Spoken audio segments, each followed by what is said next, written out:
I bet you'd be really good at those slap contests. Yeah. Dude, I mean... Fine, we're going live to the group shot. Dude, I've got the hand snap. Cool. Hi, everybody. The hand snap. Hey, welcome to the Outlaw Radio Show. My name is Zach Adams. I pastor a church located just outside of Athens, Georgia. The name of the church is Calvary 316. Check out our church website, calvary316.com. You can get directions to the church, service times. You can check out our teaching media, learn all about the church. Again, that's calvary316.com. Welcome again, Outlaw Radio. This is the show designed, aimed at, geared towards helping Christians navigate kind of our new reality of being outlaws in a world that is growing more and more hostile to the things of Jesus. So glad that you're with us tonight. I'm joined in studio by Spice Daddy and Aaron Mott, but we're going to start by introducing Pope Creighton Vaughn. Creighton, how you doing? Explain to the folks, the good folks out there, how this show works. Well, the way this show works is that when we start, Justin and Zach try and make my anxiety worse by having a weird intro. We made your anxiety worse by carrying on a meeting. Oh my gosh. All the way up until like 10 minutes. Until 10 minutes ago. Yeah. We were fixing cameras 15 minutes ago, which is just not... Anyway. Are you wearing a wig? It looks like a wig on camera. Wig. This is my actual hair. That looks like a wig on camera. All right. Well, you're going to get me to shave my head. Outlaw Radio is a live stream show that is also released as a podcast. The show first streams on YouTube, Facebook, and X, which used to be Twitter. And then formerly known as Twitter. Formerly known as Twitter. And the audio is podcasted the next day, which is usually Thursday, on Apple, Google, and Spotify. If you are expecting an episode to show up and it doesn't, please let us know. Yes. Because that happens, and sometimes it's a really annoying fix. Yeah, hey, pass that back to me real fast. Okay. So, in all seriousness, the way that podcasting is a bit of the wild, wild west. It's a black box. You just throw it into the ether. It really is. Like, nobody pays to podcast. In fact, Apple was one of the first companies that saw the potential of the market and just kind of created this thing. Hey, you can create an XML file, and then you can submit it, and then your stuff will just show up in like a centralized location. And even to this day, like Spotify, Amazon, Google, they just take the Apple formatting and just carry it over to their thing, and you don't submit it. Like, you upload it, and then you got to wait for their little bots to find it and say, oh, there's something new to this, and then reflect that onto your page. There's so many things that go wrong with this. And from time to time, you'll post an episode. It shows up everywhere else, but not on one platform. And there's like no real good explanation for it. And so it's very difficult for Creighton. So Creighton on Thursday mornings will pump out the audio of the show. We'll podcast it out. And it hits all the different platforms all at about the same time. But it's very difficult to then go to every platform that podcasts to make sure that it's posted correctly and especially because like one of them will get it in 20 minutes and the other will take a day. And there's no rhyme or reason. There's no rhyme or reason. It's wildly annoying. So we have a few folks out there that are big with Spotify.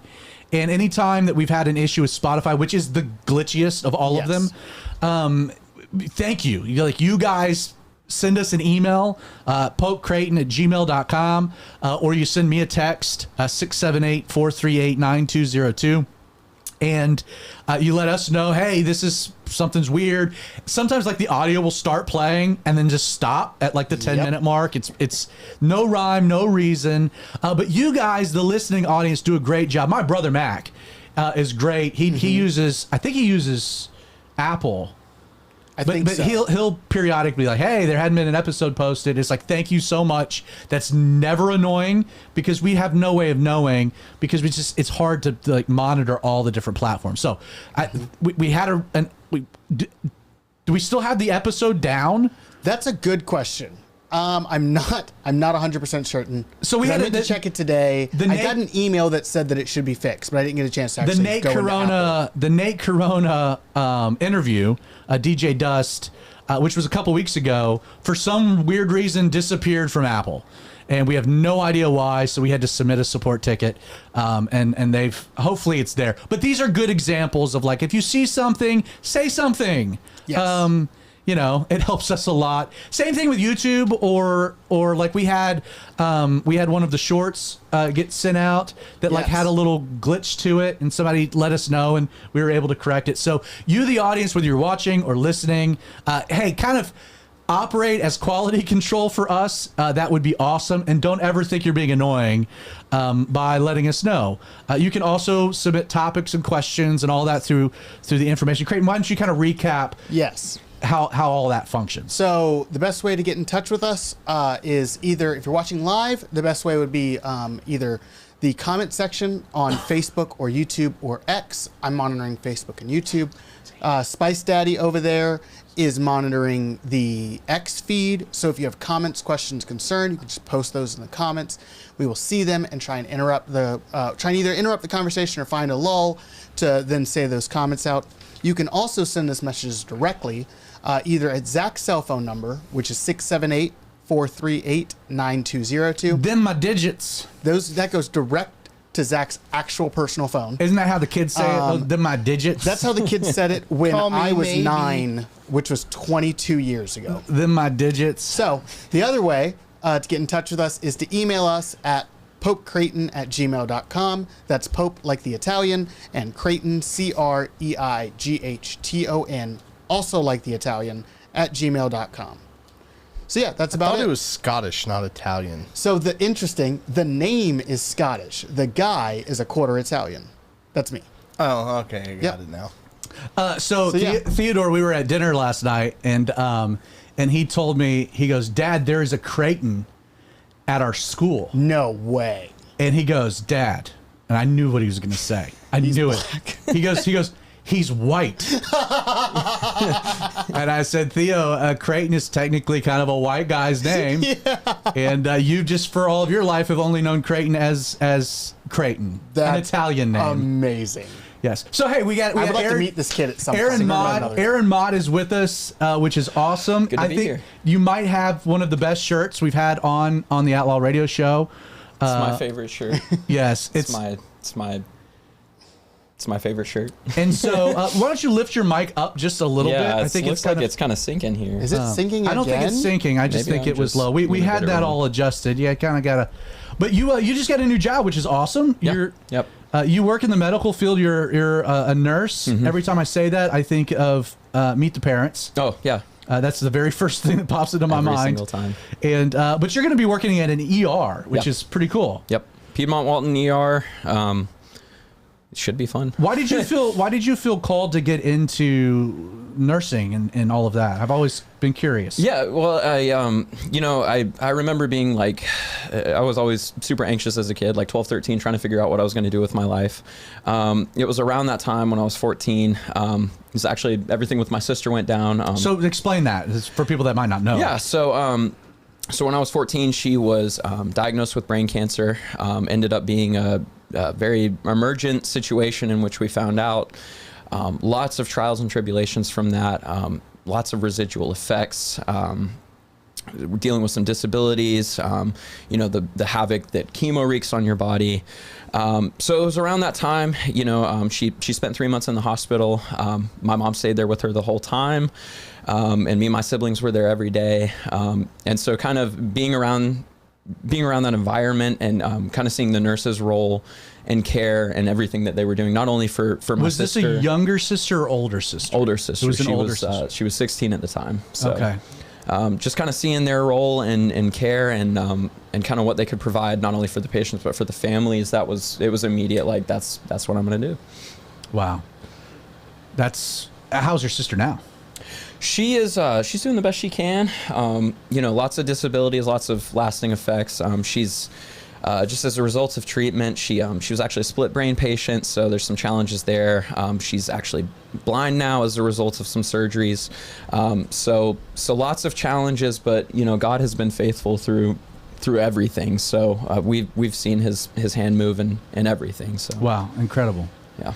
Incredible. Justin, are you gonna tighten that for him? I am. Yeah. Give it the strong arm there. Yeah, really crank down on that. Yeah. This thing is giving me The trouble. The strong arm, John Foy and Associates. It's not your fault. That stand specifically. And we has had been it giving fixed. It's attacking me. It was fixed too. Anyway, how you doing, Spice? Pretty good. Halloween's tomorrow, which is not my favorite holiday, but it starts the beginning of my favorite holiday. Which is Christmas. It is. And because of that, I start mixing in Christmas music and things like that. And it's I've noticed great. some Christmas music on Sunday mornings, haven't I? No, you haven't, because I haven't played it. That was what yet. Andy played. That was what Andy played. That was Andy what played Andy Christmas played. carols. I heard the bells gets a pass. That song's awesome. But yeah, this is, I don't start watching Christmas movies until after Thanksgiving, but I'll start mixing in, not going full board Christmas music, but I mix it in. I might But even, Christmas Totally valid. books are like like all Yeah, season long. Which reminds me, I still have the one book you gave me to read last year, and I still haven't read it. Oh, I forget that. Yeah, I still got it at the house. I'll read it this weekend and bring it back to you. It was a very strange reference. Sorry, but there is one book that I've read every year since I've gotten it, and it is an Amazon Christmas. Look at that. Yeah, I know, it's so good. Apparently, we've had this entire time, and nobody told me. And nobody told you we had a poster board. Great book. I do not get paid to Lift it up like this. 4 inches.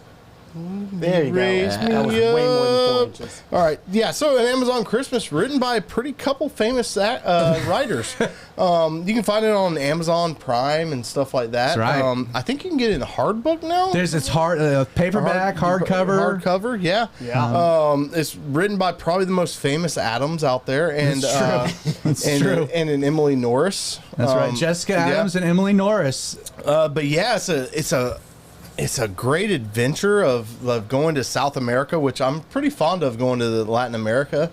And shout out to Kenny. Going down there, going through the jungle, and I also happen to be a fat white guy with a beard and going to the jungle. It checks a lot of boxes It for does you. check a lot of boxes, It does. and I love eating deer, but this Have you ever guy's had reindeer? I have not. I would eat reindeer in a heartbeat. See, the problem. have to give This it a got go. weird. Yes.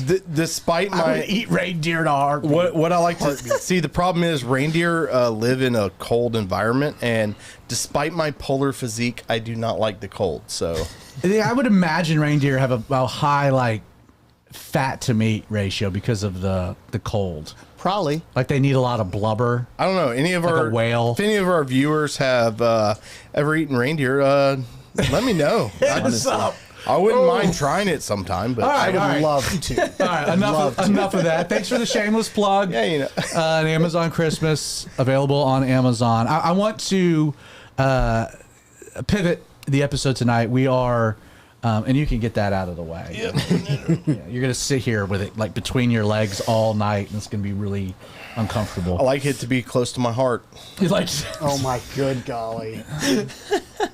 yeah, there you have it, folks. The Outlaw Radio Show. So like I said, the show doesn't work. We just do it anyway. Yeah, so next Tuesday, November 5th, is Election Day. And so this is the last Outlaw Radio episode before Election Day. Oof. And which a lot of things are going to happen between now and the next week's going to be pretty crazy. Like even the last 24 hours, we've had Puerto Rican jokes, we've had garbage references, and then we've had disparaging comments by the sitting president about half of Americans being garbage. There's a lot of weird things going on right now. A lot of vitriol. Mm-hmm. There's also I don't know if you guys picked up on it, but this might be the most overtly unapologetic. Okay, so African American churches have always been pretty political from the pulpit. Telling people who to vote for, Democratic candidates. In fact, you see a lot of presidential candidates from both parties will go to black churches. And it's been that way for decades. Black, more Pentecostal leaning churches, pastors, the Reverend Jesse Jackson, Reverend Al Sharpton, going all the way back to Dr. Martin Luther King Jr. was a minister. The black church had an instrumental role in the civil rights movement within America, and rightfully so. And and it just from I think that point forward, it's always kind of been an acceptable, normal thing for the African American church to be pretty political. But by and large, white evangelical Christianity has remained, at least from the Sunday pulpit. I wouldn't necessarily say apolitical, but very careful in how they were perceived. Most of them probably naturally being conservative and right leaning, not wanting to say certain things to alienate the Democrats that happen to live in the suburbs and maybe go to the church. And often it was white pastors not wanting to alienate the black people that might be going to their church. And so, white evangelical churches have really been they've tiptoed for decades that line of trying to say certain things that need to be said without taking like really hard line approaches regarding politics. I can remember, so my father pastors a church in a very racially diverse community. A lot of different people from different ethnicities, backgrounds, socioeconomic statuses. An area that was very white at one point, but the community has changed over the years.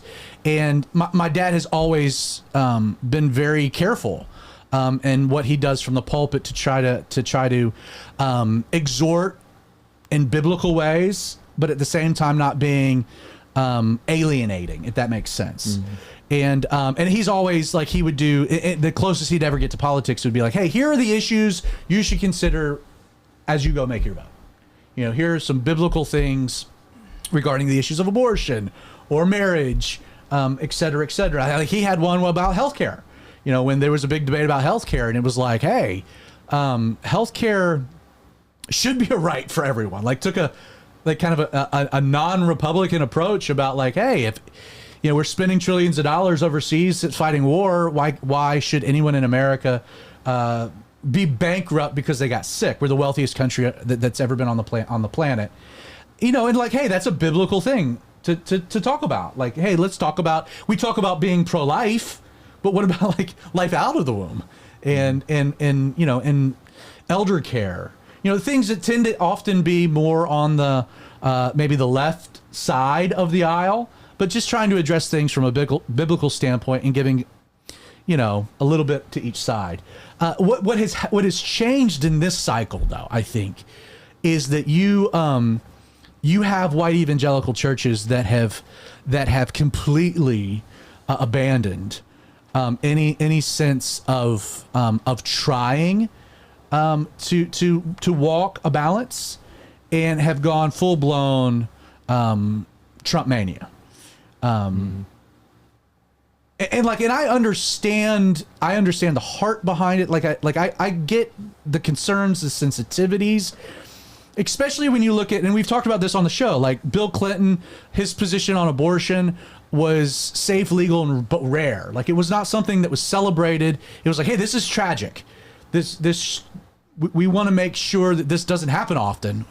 But we need to make sure that when it's necessary, that it's legal, it's available, but it's safe, but it's rare. That's all changed. Like we have a Democratic Party that doesn't just promote choice, but to the extent of ninth month, third trimester abortion. Like things have, and I get it, things have gotten way more polarized. In regards to cultural issues, and some of those maybe in a time past where you could try to kind of walk a line, those lines have gotten way harder to walk and navigate. I still think, though, going like super hardcore Republican as the white evangelical church isn't a really great strategy regarding the kingdom of heaven. And you have guys like Mark Driscoll, you have Jack Hibbs out there that are like, if you don't go vote for Donald Trump, it's a vote for Satan. And that's kind of the approach, because, our country's on the line, and there's a lot of hyperbole, a lot of red meat. There's a lot of fear mongering, trying to turn out the vote to see Donald Trump get elected. There's noise everywhere. Like, man, there's so much noise. And I think what's gotten aggressive is the noise has teetered on, I wouldn't even say inappropriate. Inappropriate is probably a nice way to say it. Mm-hmm. We've gotten like vitriolic in the vernacular, the terminology. Like, if you don't vote, like, you might as well leave the country. Like, how dare you? Like, are you a Christian if you don't vote? Like you go on to X and you have like I would even say like some reputable people that are out there throwing that type of a perspective. Things have gotten very aggressive. Voices everywhere. A lot of condescension. A lot of you need to do this or you're that.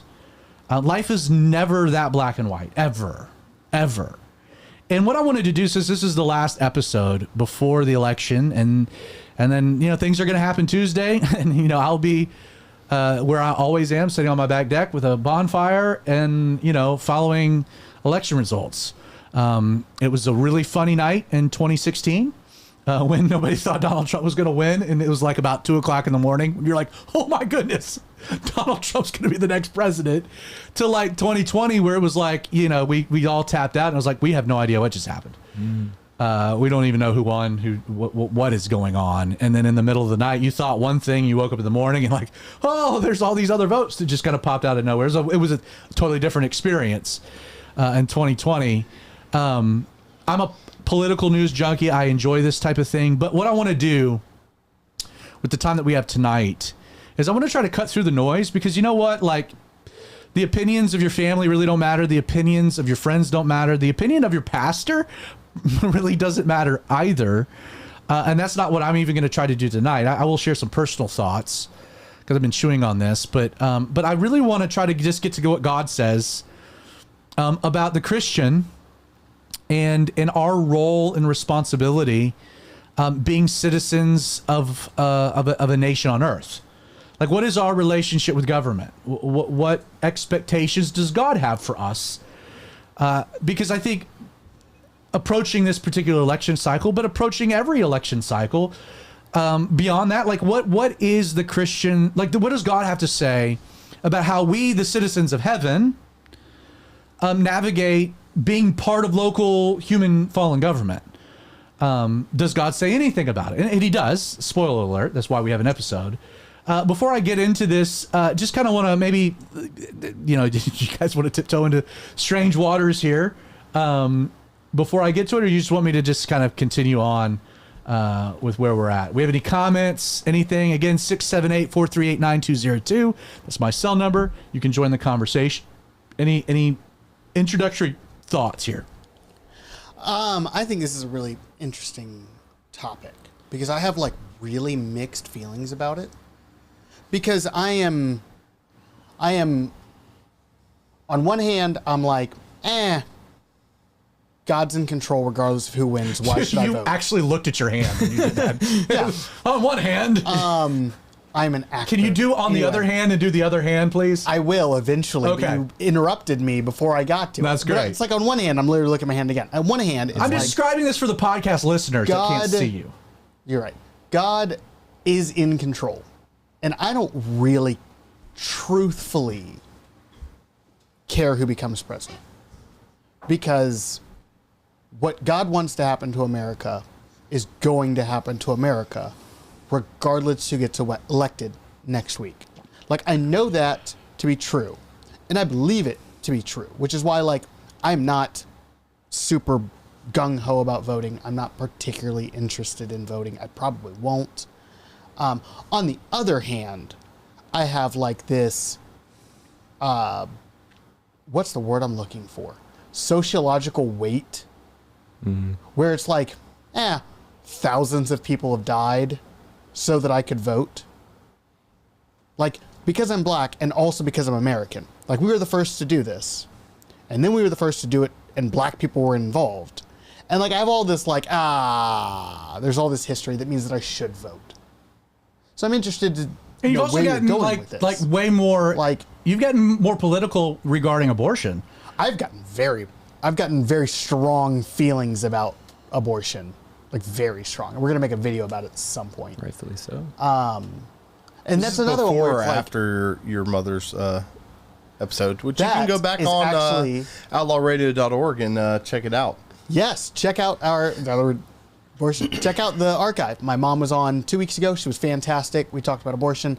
I had been thinking about it a lot prior to that conversation, but after that conversation with my mom, it's been even more on my mind. And yeah, that is another part of it, is that there are some things where it's like, I don't necessarily not want to have my vote cast, because then there's a part of me that's like, if you're not voting for Trump, you're voting for Kamala. And that doesn't feel good. Right. So I have very mixed feelings. I'm excited to see Aaron, where you you're got going. any I am, this is an interesting conversation to have tonight. My views about politics have changed dramatically over the last couple of years. Got heavily involved with it. Like the first time I could vote, I was like following everything to a T. I don't know. The more spiritual I get, I'm kind of falling in line with Creighton. I don't plan to vote. I don't have a whole lot of trust in the system. I don't have a whole lot of trust in, I just keep thinking of, the scripture that says, don't put your trust in princes, don't put your trust in men. And very much fall in line with, God's providential sovereign plan is going to come to pass. He's going to appoint he is the appointer of kings and of rulers. And it's one thing. I get that societal weight kind of aspect. Mm-hmm. I definitely felt that for a little while, almost an obligation to vote. But I don't know. The further I go, the more I learn, the more I see kind of going on in our world. I have less faith in it, and I have more faith that God is, His plan is going to come to pass anyway. For sure. And I do hope that by the end of tonight's episode, just for those that are watching and your blood is boiling already, that Please don't hurt me. 2 of the 4 people here might not vote, and you're like, I'm coming after him. Like, you might have some awkward conversations on Sunday, right? Yeah. Please. Because this is on the interwebs and for our church community. Like, you have you 2 guys, and then on the flip side, like, we've already voted. Yeah. The adults in the room have already done this. Like, I do. The adults in the room. The guy has 3 children. Not me. Yeah, no, not Creighton. You can have one if you want. No, I do hope that by the end of the episode, that you will think through that a little bit more. I do think I have. I think I have a sensitivity to your position. I'm very defensive of that. Like, I saw somebody that really took that hard line. Like, if you don't vote, blah blah blah blah blah, you're not actually. It's like, well, wait a second. Where in the Constitution are we mandated to vote? It's not. We're not mandated to vote. In fact, like, the Constitution does leave an avenue by which there is a non-voting block of Americans, which is larger than the voting block of Americans, that the politicians are trying to appeal to. Like, you're not commanded to vote. It's not a constitutional thing. So I am defensive of people that want to take a very strong position there. I do think you should vote, and I'll explain why. So I want to kind of balance things before I get to some biblical stuff. Just your thoughts. I think for me, it's I was political as any other young person. I voted first time when I was 18. I was in high school. Was it got to vote. McCain? No, it was George W. Oh, Jr. second term. Yeah, so that was my first introduction into it. But like, as I've gotten as I've gotten older though, and have lived in different places where I got to view people basically from a foreigner standpoint of how they operated their country and stuff like that, and see how their laws affected them and things like that. I've especially this political season, I think a lot of people, they lose sight of their ability to control their lives through voting by focusing on the national level instead of the local level. That's the truth. And by you not voting because you're so focused on the presidential race, when you got your local sheriff who has a lot of power. You have your local judges who affect. Creighton knows. Yeah. So Thanks, man. that a lot of people don't vote because they're so focused on the national level instead of their local level. Like your local school board has more practical influence on your life than maybe the president. And I think that's the problem I have with people not voting is not that they're not voting for president. I don't care if you vote for the president or write somebody in, go vote. And having experience and having friends who don't have the ability to vote for their government and they're persecuted because the government's in there.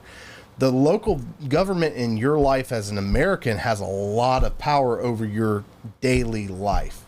And that, to me, watching people say, "Oh, I'm not going to vote," or they're so focused on Donald Trump or Kamala Harris that they lose sight of the people that actually have an influence on their daily life. Like when I was living overseas, I definitely felt the national level government affected my life. But being here in the U.S., it doesn't really affect me as much as living overseas. But well, that's the design of our government. The federal system Right. is designed for local control over government. And that's when when I start seeing people say, "Oh, I'm not going to vote because I don't like Trump, I don't like Kamala." Don't go vote for them. Write somebody in or don't vote. You can skip over those people. But your local school board will affect your kids. Your local sheriff, the taxes that people are voting, they put those in. Like that affects you on the daily. And like say you get in trouble or something happens on the national level, like I don't like your local sheriff. I don't think people in America understand how much power that a local sheriff has for their area. And ours is up for election. Yeah. That's actually a really solid argument that I've never heard before. It is. That's a really solid argument. I know. Because I can't retreat into like there's 300 million votes. Mine doesn't count. I can't. But yours for this area That's actually a really solid count. argument. And I appreciate that. Aside from the major issues like abortion and things like that, like, do I want? And I keep going back to the sheriff thing, but do I want a sheriff that if something that's unconstitutional happens on the national level, is he going to uphold the Constitution, or is he going to fall in line for sure. with? I'll give you a real practical example of why this is important. Very practical. How you voted for your school board, okay, completely determined whether or not your kid had to do remote learning or was allowed to come to school in person, whether they were allowed to come to school in person but mandated to wear a mask or not. That was not the president making a decision. It wasn't even, in a lot of ways, the governor, your senators, your House of Representatives. It was literally your local school board was making decisions. So like if you were 4 miles down the road, your kids didn't go back to school for 2 years, and when they did, they had to wear a mask. But where I was, we had Little League baseball in the middle of the pandemic, and the kids went back to school without wearing a mask, and they were fine. Like, real world impact we saw on a local level. We saw that during the pandemic. Whether or not your business was allowed to stay open or your church was allowed to stay open. My dad's church is 40 minutes from ours. What they had to deal with being in a blue county was radically different than what we had to deal with because of how we voted for our representatives in our county. Forget about everything else. Now, that's a great point. Let's look at some. I got 3 passages of scripture. 3 passages dealing with this particular issue, this topic of the Christian and government. First, let me say from a broad standpoint, it'd be very interesting to know how how things would have been addressed by Paul, by Peter, even by Jesus, if all of the scripture stuff took place here. Like the idea of voting, the Apostle Paul didn't write about it because they were in the Roman Empire. Like they were Jews in the Roman Empire. Now, Paul was a citizen of Rome. He didn't vote, but when he needed to enact his citizenship, he did, right? He played that card. Played it in Philippi, played it in Jerusalem, Like, I appeal my case to Rome, to Caesar, because I'm Roman. Like, they played the game. Again, why does Scripture not, you Justin makes the point about, having the perspective of living overseas and seeing how, other cultures, don't have the ability to cast a ballot, or that ballot really doesn't matter, etc. And just carrying that perspective into, but like, I just really would imagine what Paul would say if he was a Christian living today. Like, oh wait, you can choose to vote out Nero? I know God's sovereign on all that, but like, kind of sick of the Christians being fed to lions or dipped in wax and lit on fire for, candelabras. So 3 passages. Jesus did speak, I think, to the issue of Christians and government. Matthew chapter 22. We read verse 15. He says, we read, Matthew writes, "Then the Pharisees went and plotted how they might entangle Jesus in his talk.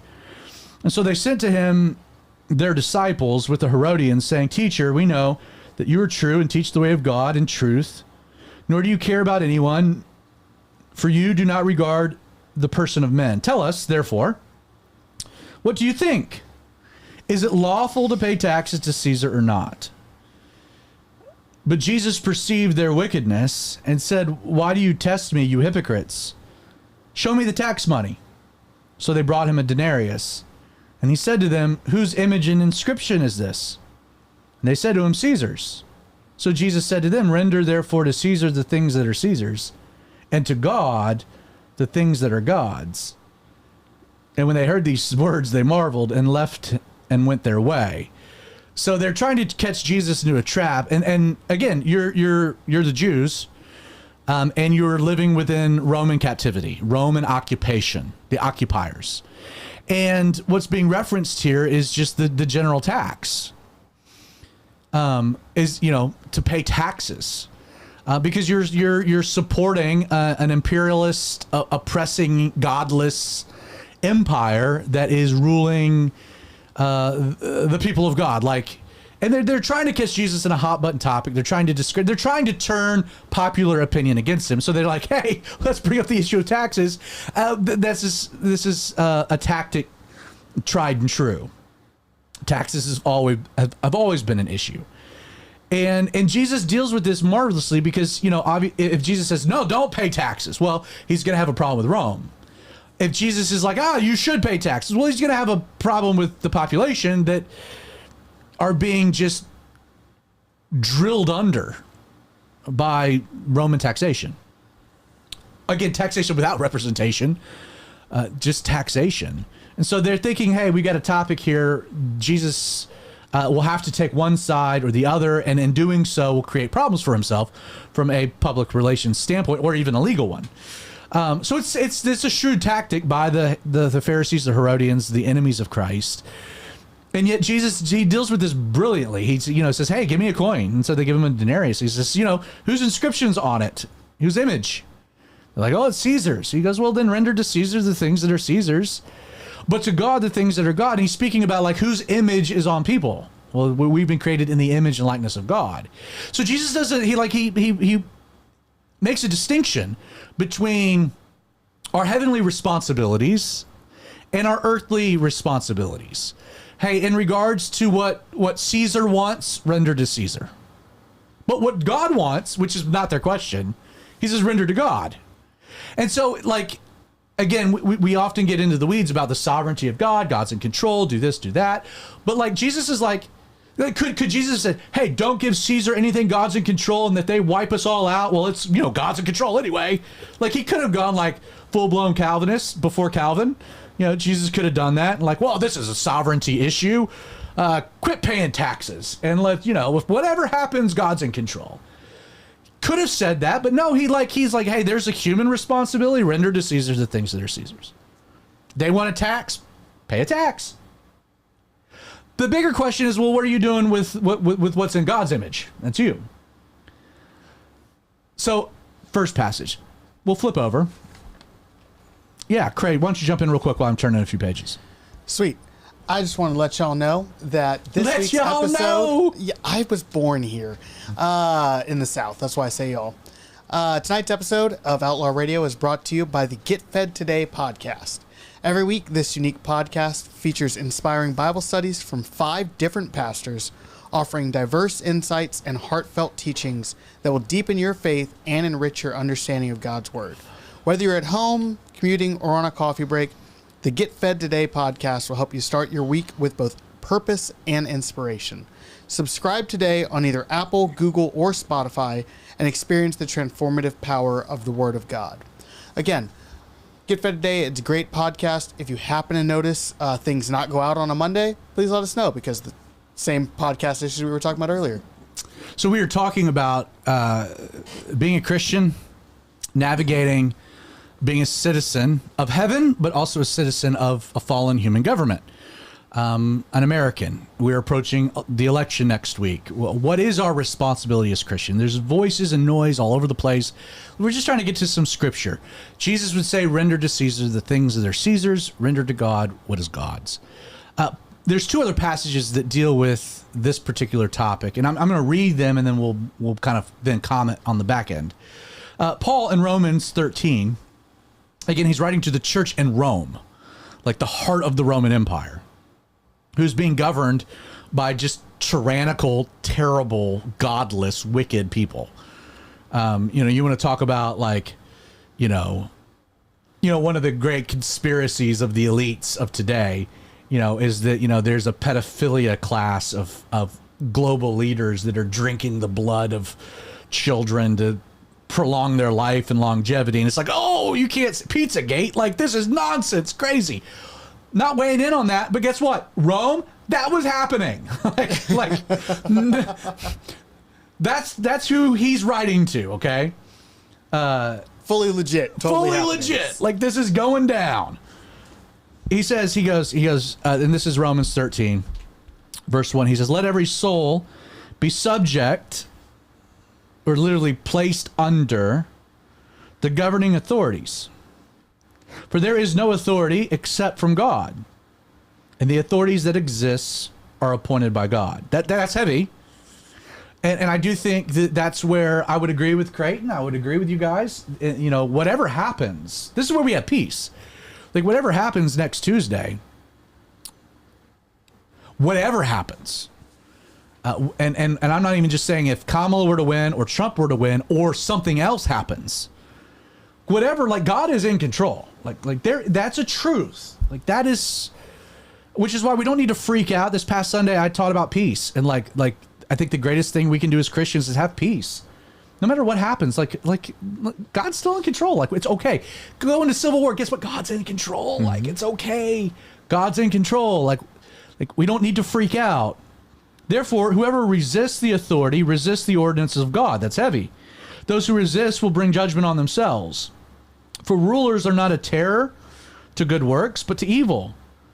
Do you want to be unafraid of the authority? Do what is good, and you will have praise from the same. For he is ministers, for he is God's minister to you for good. But if you do evil, be afraid, for he does not hear the sword in vain. For he is God's minister, an avenger to execute wrath on him who practices evil. Therefore, you must be subject, not only because of wrath, but also for conscience sake. For because of this, you also pay taxes. For they are God's ministers, attending continually to this very thing. Render, therefore, to all their due. Taxes to whom taxes are due. Customs to whom customs. Fear to whom fear. Honor to whom honor. You want to jump in, Spice? Yeah, I think this has applicable knowledge to specifically us today of English and Irish, Germanic origin. Is if the taxes to Rome hadn't been paid, we wouldn't be sitting here today like we are. It's true. Because like the long end game, right, of the long end game of it. Like, Rome moved all the way to England, and here we are today. And so you can also say that Rome built the roads that the gospel traveled upon. Yes. Right. And so sure. Like that would not have happened if taxes hadn't been paid. If Rome did evil things, but like the good that God used through that. 100%. And we addressed that a few weeks ago when we did that episode about the rise and falls of empires. Mm-hmm. We went to Daniel chapter 2 and we saw that like God is in control of these things. The issue then becomes, well, if God's in control of these things, then what is my responsibility? Because, God, but we can do that with our own lives. Like remove it from the macro, move it to the micro. Like, well, God has a plan and purpose for my kids, so I don't need to feed them. It's the easiest argument against Calvinism is, if God's going to save who's going to save, why get out of bed in the morning? Yeah. Mm. I agree is a ridiculous, you have to get out of bed in the morning. Well, let's look at one more passage of scripture, then I want to share some thoughts and get you guys' feedback. 1 Peter chapter 2, verse 13, again, addressing this topic. Peter writes, and this was, by the way, a church that was under the reign of Nero. It was experiencing really that first infant wave of a genuine, organized, governmental persecution. He says, therefore submit yourselves to every ordinance of man for the Lord's sake, whether to the king as supreme, or to governors, or to those who are sent by him for the punishment of evildoers and for the praise of those who do good. For this is the will of God, that by doing good you may put to silence the ignorance of foolish men, as free, yet not using liberty as a cloak for vice, but as bondservants to God. Honor all people, love the brotherhood, fear God. And then he says, honor the king, which is such a heavy concept when you consider who the king is when he's writing this.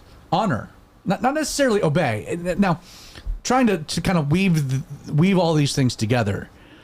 There is absolutely a biblical truth, and I think the consistent idea laid out here is that when regarding our relationship with government, as long as the law or the mandates of government, human government, don't stand in contradiction to the law of God, then we need to submit ourselves to them.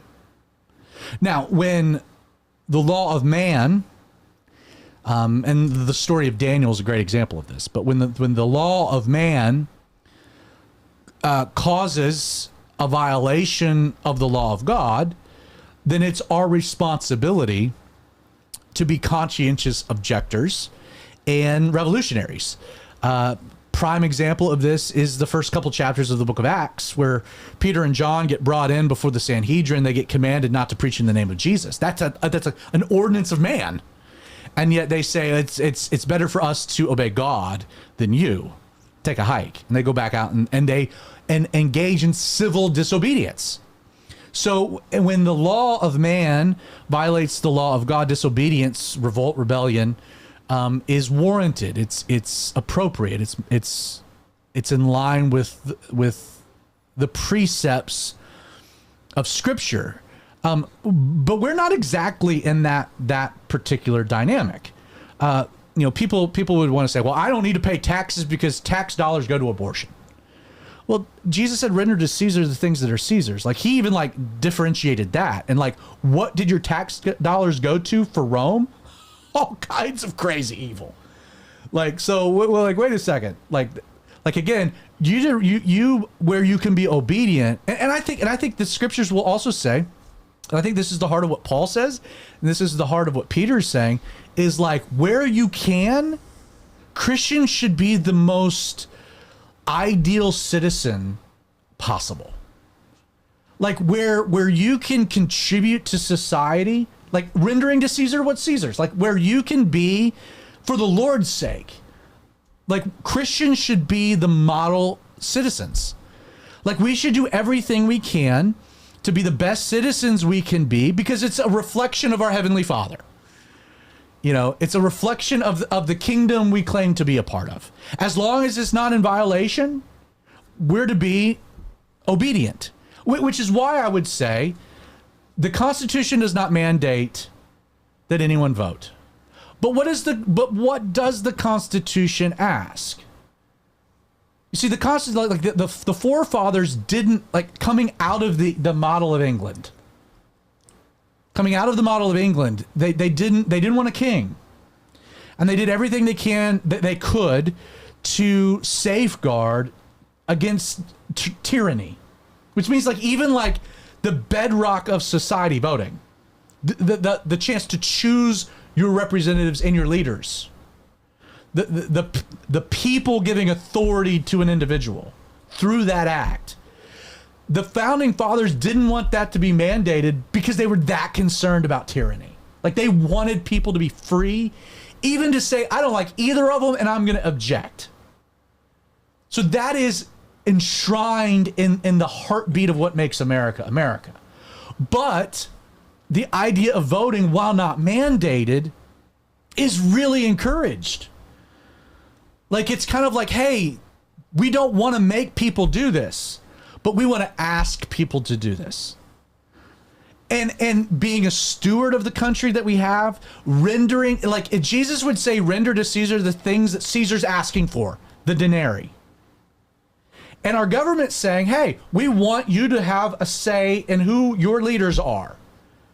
To me, it becomes a no-brainer, not out of law or legalism, but out of stewardship, out of, you know what,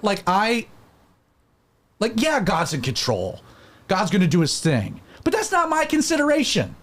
My consideration is just being a good citizen because Jesus has told me to be one. And the government's saying, hey, we want you to vote. So it's like, you know what? Okay, I'll go vote. They don't tell me who to vote for, what to vote for, but they just want me to engage in the process. And I think Christians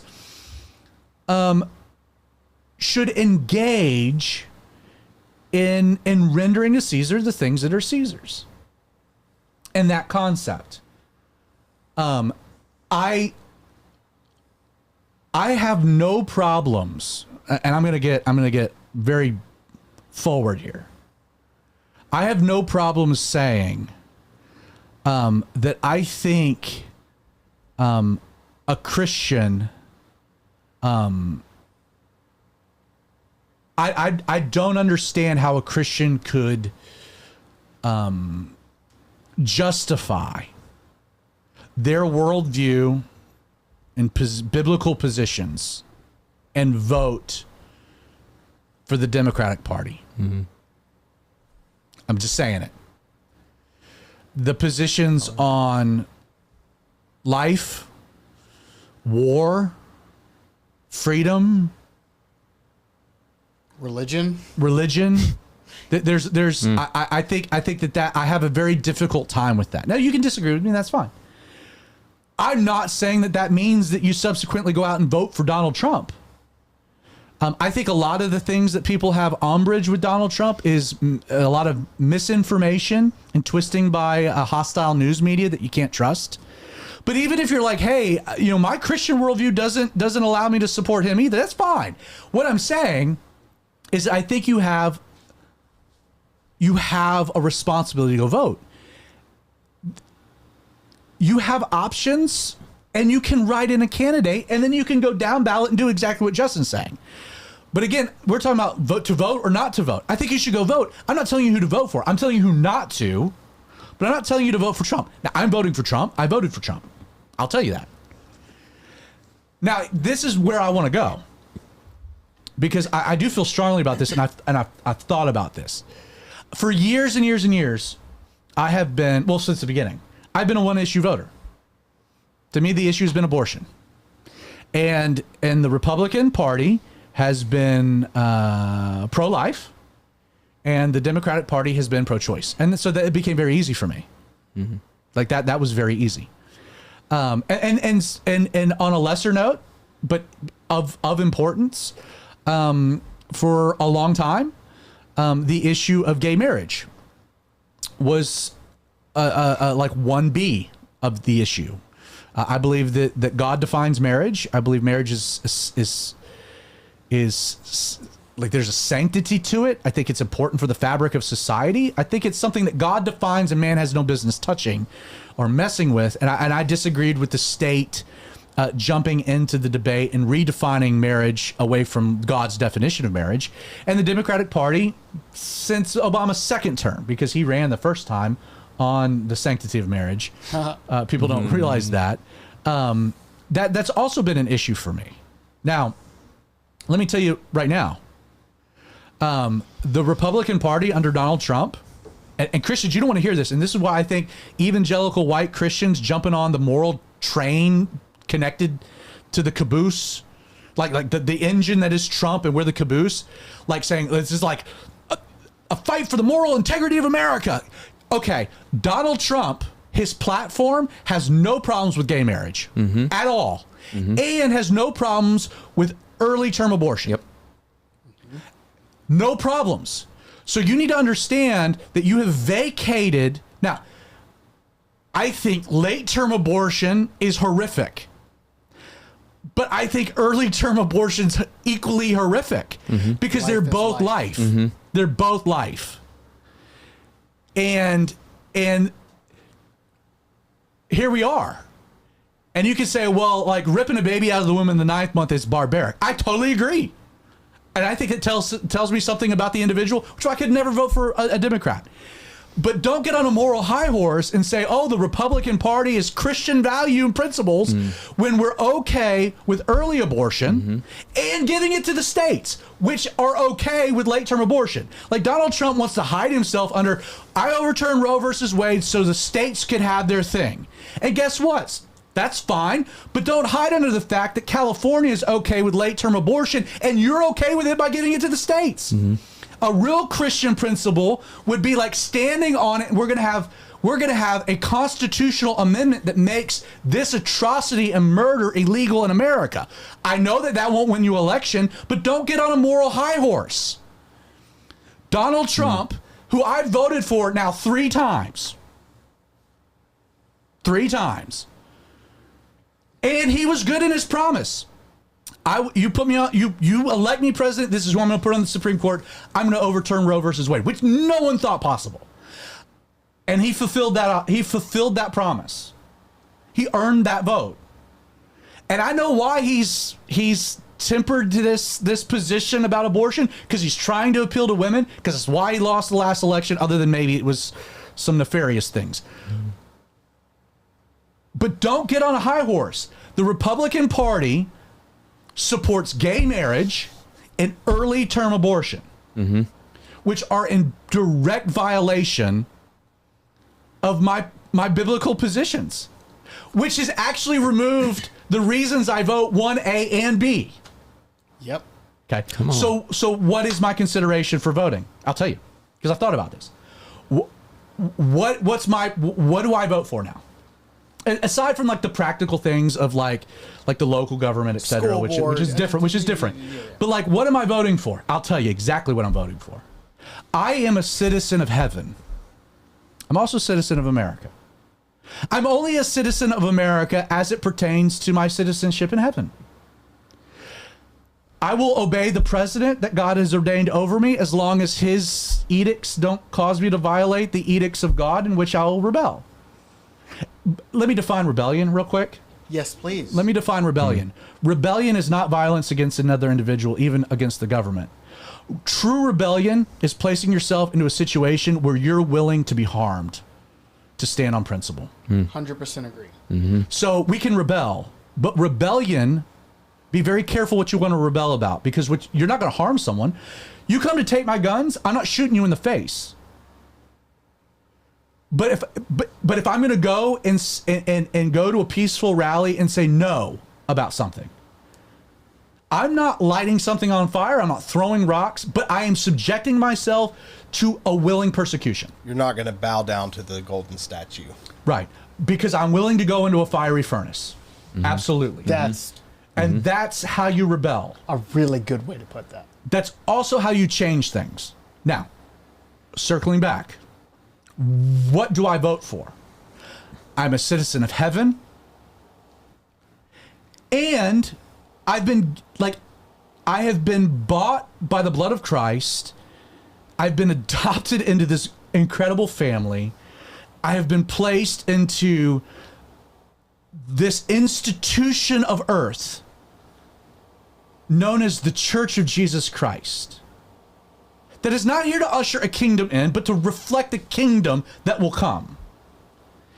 And Jesus gave us a commission to take the gospel into the world. That's why I'm here. I'm not here to fight wars overseas. I'm not here to protect Israel or Ukraine or anybody else. Why am I here? I am here to see people snatched from the flames of hell and get to spend eternity with my King Jesus. Like, that's why I'm here. And as long as I can serve that purpose, great. In the moment, not, I hope I'm called home or I will be home. Like, we're here to be salt and light in a world on a fast track to Armageddon. Now, this is what I want for my government. And this is what I vote for. I vote for a candidate that is going to have policies that enable the church I'm a part of to fulfill its commission. So what becomes important to me? Abortion? Gay marriage? Nope. Right? Those are no longer the big things for me. They're important things, don't get me wrong. But what matters most to me? Well, I just want a government that stays out of my way to be a Christian. Because I got a bigger thing. I got a bigger thing going on. So I want a government that values freedom of speech, that values my ability to say truth, that values freedom of religion. Do I care about the Second Amendment? I care, but does that factor in? Not really. Like, I just want a government that wants to stay out of my way and let me be a Christian. Because that's what matters. There is one party that absolutely is against that. So I won't vote for them. There is another political party that has left me behind when it comes to abortion and gay marriage, but will still let me be a Christian and will let me operate in freedom to fulfill a great commission I've been given. So that's what I vote for. I vote for a government that will let me fulfill the great commission of Jesus Christ because they are letting me follow my true king. And where I can render to Caesar what is Caesar's, great. But you know what? I know where this all ends because he's sovereign and he's in control. But in the meantime, if I can cast a ballot that lets me fulfill my great commission as opposed to restricts my ability to fulfill my great commission, well, that's worth voting for. Simple enough. That's it. That's all that matters. We are in a post-Christian age. So if you could go back to Paul and Peter and say, could you vote for a government that would just stay out of your way? Yeah, absolutely. They want to go to war with the Mongols, go for it. Just stay out of my way to fulfill the Great Commission and reach my neighbors for the cause of Christ. You see what I'm saying? Like, you understand what I'm saying?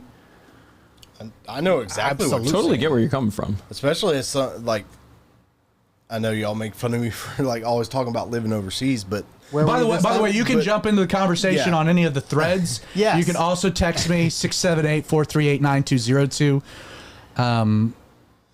Yeah, go for it. But like I look back and I kind of echo what you're saying is like before America got to power, basically become a superpower after World War II, you had the British Empire, which spread amongst the nations, and you had guys like David Livingstone that went down to Africa, and everybody knows him for finding the headwaters of the Nile River.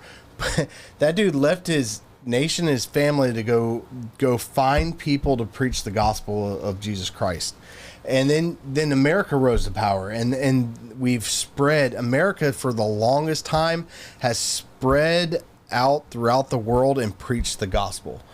And we've only done that under a strong government and a strong presence in the world. Of freedom. Yeah, of freedom, and to be able to do that. And I just kind of look back at my time overseas, and the times when I felt the safest to be able to do what I wanted to do was a time when a strong international government presence was there, and it wasn't when the Democrat Party was in power. Yeah, I'll just put it that way. People don't want to talk about it. Like the two biggest enablers of like the largest expansions of Christianity in history was the Roman roads, and it was the British Navy. Like, those were the two things on the backs of which came slavery, but also in which came the message of the gospel. And so, like, America, like we call the 19th century, 20th century, like it's the missionary movement. Like there have been more missionary movements. Like America, the freedom that we've had as a church in America has enabled global missions on a scale never before seen. And I tell you what, when you have, so we defend that. We vote for that. We want that backing of a strong government behind you that allows you to do what you need to do. Not only do you feel safe enough to go to these places, obviously, if you're going to the middle of the jungle and find somebody that doesn't care about who America is, doesn't know who America is, things are gonna happen. But when you go to these restricted nations, you don't have to have the fear of, oh, they don't like me. That's gonna happen. But they fear my government. Let me jump in, and this is to my point. It was Barack Obama that opened up Christian missionaries to Cuba. If not for Barack Obama, Barack Obama? Oh, they normalized relations with Cuba. They opened a consulate, and it's why I was able to go to Cuba twice. That's because wild. of Barack Obama and the Democrats cozying up with communists, by the way. No, man, but the moment Trump became elected, the door to Cuba shut down in a hurry. You know, I remember that. Yeah. And just for context, for those that are thinking, you know, my big pause voting for Donald Trump? He's the first president in my lifetime and maybe in history that shut down churches in America. Yeah. It was Donald Trump that shut down churches across America out of fear of a pandemic. Totally set aside constitutional rights and protections, again, to the states, and shut down churches across America. Now, if I had a better candidate to vote for, maybe one of the governors of a great free state that, you know, protected the churches from being able to continue to do their ministry, great. Not my options. But I'm just, you know, I'm not going into this with rosy glasses. Like, the greatest infringements on constitutional protections in my lifetime was Donald Trump. He was president. Not Obama. It wasn't Hillary, although I probably would have been Hillary. But I'm just saying. I'm just saying, like let's not sugarcoat things. Like, these pastors out there, like, grabbing onto the Trump, and listen, and I'm not being a hypocrite. I voted for him 3 times. Okay. My daughter, her name is Mabel Ann Grace Adam for MAGA. Make America Great Again. Like, yeah, that's absolutely true. That was the plan ahead of time. That was so. I have 3 kids.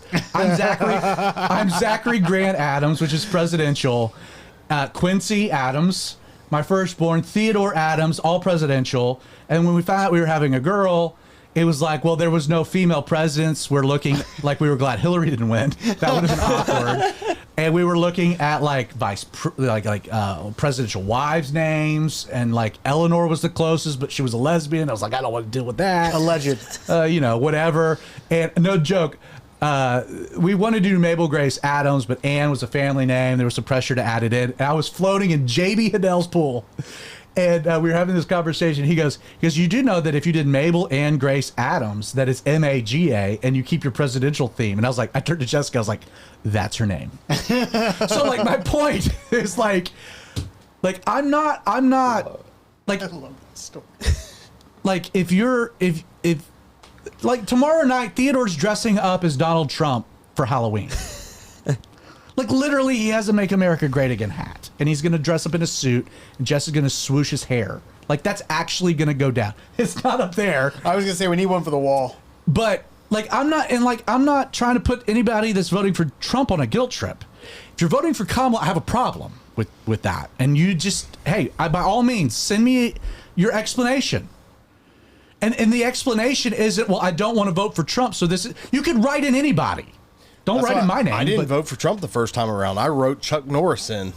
That's a solid. I know. I was Chuck Norris would be a good. Man. He's about the right age. You voted for Trump. He's like 90. You said you voted for Trump 3 times. I voted only for twice. Huh. You feel like I'm like you're morally superior now? Chuck Norris is always the better choice. Okay, serious question. We're getting close to end. Yeah, we're running. I want to throw a bit of a wild card at you. Any comments or anything on the internets? Yeah, we had a couple. Miss Ann is here. She says hi. Hey. Hello. Mark Lawson, I'm going to put me up. Hold on. Mark Lawson says that if I can't decide which candidate to vote for, I do a write-in and vote Larry Granger. That's great. I would also throw up Larry Granger was my first realtor, by the way. Creighton Vaughn Really? Do I know as Larry a Granger? good choice. Yeah, Larry Granger's Actually, Creighton, you can't run, can you? Yeah, I can. How old are you now? Oh, I think I'm too young. I'm 31. You're too young. I think you need to be You can 35. write me in if you want. I'm old enough. Or Zach. Well, you're not a felon, right? No, I'm not a felon, but I'm only 31. You have to be 35. 35. Thank you. That's You can twice. write me in. That's twice today. Spice Daddy for president. Free hot sauce for everybody. That's my. That's your platform? That's my platform. I'm sold. Too bad So you're what not I going was to gonna vote. say, what I was going to say. I can make an exception for a platform like That's this. going to get you to go vote. You're like, Free hot sauce, I'm man. sold. You know how much money I'll save? I'm sold. Free hot sauce would be nice. Free hot sauce and Red Bull for everyone. Hot If you sauce. throw the Red Bull in Hot there, it's sauce is over. what America's I built want to throw out on. an idea. Man, I'm we're campaigning losing it for here. you. Yeah, we are. I want to throw out an idea. Spiraling. I want to throw out an idea real fast before we close up. You said that if someone is voting for Kamala, I cannot remember which one's correct. And you're black. Which I know, whichever one. My name's She's also not. unpronounceable. So, regardless, you said if somebody that wants to vote for her wants to talk about it, to hit you up. Yeah. Are we opening the show to adversarial interviews? Because we haven't done one yet. I think it would be interesting. I mean, that would be another, first, the election is Tuesday, and then, we don't want to... We don't want to drive... This conversation goes longer than Tuesday, though. Maybe not. Probably. Well, if things go the wrong way, we're not on the air anymore. So. Well, yeah, but if things go any Outlaw other Radio, direction... literally Outlaw Yeah, we're going to start Radio. being pirate Outlaw Yeah, Radio. we are kind of ahead of the curve on... I could be a pirate. But yeah, would you want to do an adversarial interview I don't at know. some point? I don't know if you've ever done one. I did one. Who? I did an adversarial interview, and it was the pilot episode of Outlaw Radio That doesn't count. that never aired or never happened. You know, That doesn't count. worst case, you could put this idea in your back pocket for 4 years from now That's Right, true. yeah, and just revisit it. We do this every once in a while. I like No, the I don't. idea. I mean, again, hey, if you bring up a good argument, if someone hits me up, is like, hey, this is why as a Christian I'm voting for Kamala Harris, and it's not like, hey, I'm just trying to get Jesus to come back quicker. Right, because that's a terrible argument. I've heard the argument. I have too. It's terrible. Like I'm just trying to, God's in control, but I'm trying to expedite this joker. You know what I mean? Let's get Armageddon here quick. I got some debt. I'm racking up some credit card debt. I need to get out of this mother. That's a very, You know, like- I don't know how to say it, but the Stupid? fact that, because the fact that you think that America has anything to do with the I end got of a the world. text. Agreed. Biscuits and gravy 2024. Is Put some hot sauce on it. Solid. Biscuits and gravy 2024. Yeah. Anyway, that was. Hey, you want to bring up, someone wants to bring up if it's legit, hey, come on the show, let's do it. I think it would be really interesting. Yeah. Yeah, we can do it. I mean, I've been itching for a fight ever since I got weird about abortion, so I am itching for a fight. so we need a Christian abortionist on the show. That's I'd what you're take any wanting. kind of abortionist. I just want to rip someone to shreds. Is that on it. that's an That can't be a oxymoron. thing. If it is, I doubt it. That's an oxymoron. No, I know. I can think of a few people right now that are absolutely claim to be Christians and are pro-choice.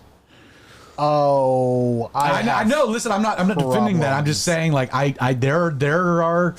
I'm pretty much there were pretty much slavers the who claimed to the editorial board at Christianity Today is pretty much that. There were slavers Let's be in the real. 1800s who claimed to love Jesus, And they did. and they didn't. And they did. Okay, again, like I They said, love I'm Jesus itching very for a much. fight. I'm itching for an abortion fight. You Oh know, my good God. Paul didn't have anything to say about slavery when he wrote Philemon. No. He encouraged that slave to go back to his master. Well, True, biblical. That is absolutely That's true. a true point. I don't know how that applies to abortion, but I don't think it does. you know, Or American slavery, which was different. was actually not as bad. I don't think As Roman? as Roman slavery. Yeah, you could just Anyway, we're gonna go down. Another conversation. It's Anyway. 9:13. Let's close this out. Yeah, let's tap it out. Anyway, Spice, you got anything? No, go vote if you haven't voted. Looking at you two. Even if you skip over the presidential race, again, vote for your local guys. Did this have any that's impact? a valid point. Did this had any impact to either of you guys? You know, a lot of the things that you said, I already agreed with. It's kind of a. Yeah, I don't know. I need to chew for like a while. That's fair. That's where I'm at. I realize that I don't have a while.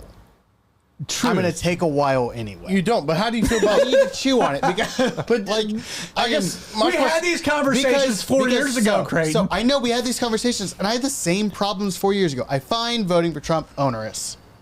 I don't like him. I don't like the guy. I don't like him. I don't think that's why you don't That vote. being said, I think you're lazy. You are. It's not because I'm lazy. It's because I don't. You're lazy. necessarily- You don't want to. I don't You don't want like to- leaving your basement. That's true, but I do it all the time. That's I'm fair. here right now. Have you ever paid attention to your local people, though? No, I have not. The I local don't- I argument is a couldn't- very fair I point. could not tell you the name of a single person who is up for election on Tuesday that is not Donald Trump or Kamala Harris. Okay, I real couldn't tell quick, you a single real name. quick. What senator's up for a re-election? I could not tell you a single name for any state in the union that is up for election on Tuesday. That's We not don't have a Donald Trump or senator up Harris. for re-election, so. All right, cool. Okay. I couldn't. No one.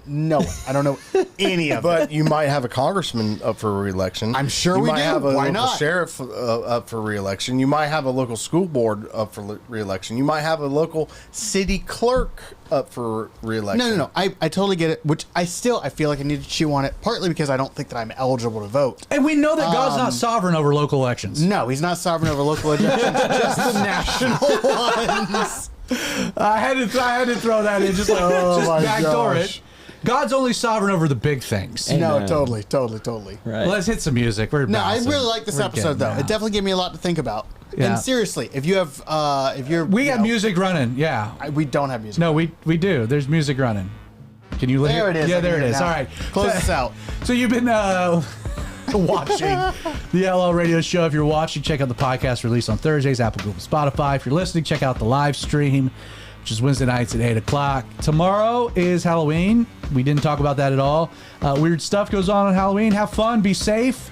And we'll see you guys next week. God bless. Drive through neighborhoods slow.